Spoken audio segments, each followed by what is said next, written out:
हमारी जो कुतुबखाने हैं, लाइब्रेरियां हैं और ज़ाती जो कुतुबखाने हैं लोगों के, और सबसे बड़ा सोर्स लायक माँ बाप की नालायक औलाद है जो ज़रिया बनती है यहाँ तक किताबें भेजने का।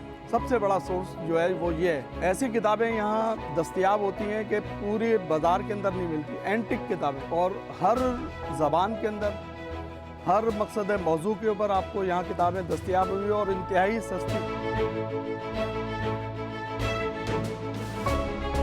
बहुत अच्छा लगता है, यहाँ पर सस्ती बुक्स मिल जाती हैं और काफ़ी प्राइस कम होते हैं और हर तरह की बुक्स मिल जाती हैं। कोर्स की बुक्स भी मिल जाती हैं, नावल्स वगैरह भी मिल जाते हैं और बाकी और दूसरी किस्म की बुक्स भी मिल जाती हैं, जिसमें मेरे हस्बैंड पीएचडी कर रहे हैं तो उनके लिए जो उर्दू के बहुत सारे नावल जो कहीं और नहीं मिल रहे होते वो मिल जाते हैं आराम से।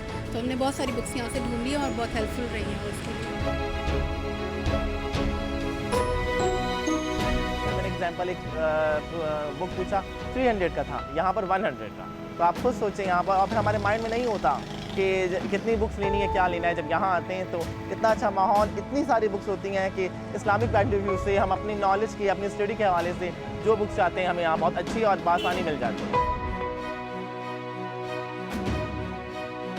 आज से तो नहीं लग रहा है, 1964 या उससे पहले से ये लगता है। और यहाँ पर बड़े बड़े अदीब, शायर और दानिश्वर भी आते हैं और बहुत सारे लोग हैं जो मुख्तलिफ़ ज़बानों और अदब से ताल्लुक़ रखते हैं। इसमें सिंधी बोलने वाले भी हैं, आपको सिंधी किताबें भी नज़र आ जाएंगी, पंजाबी बोलने वाले भी हैं, पंजाबी की किताबें, अंग्रेज़ी की किताबें, उर्दू की किताबें और हत्ता कि बलोची की किताबें भी आपको यहाँ पर मिलती हैं।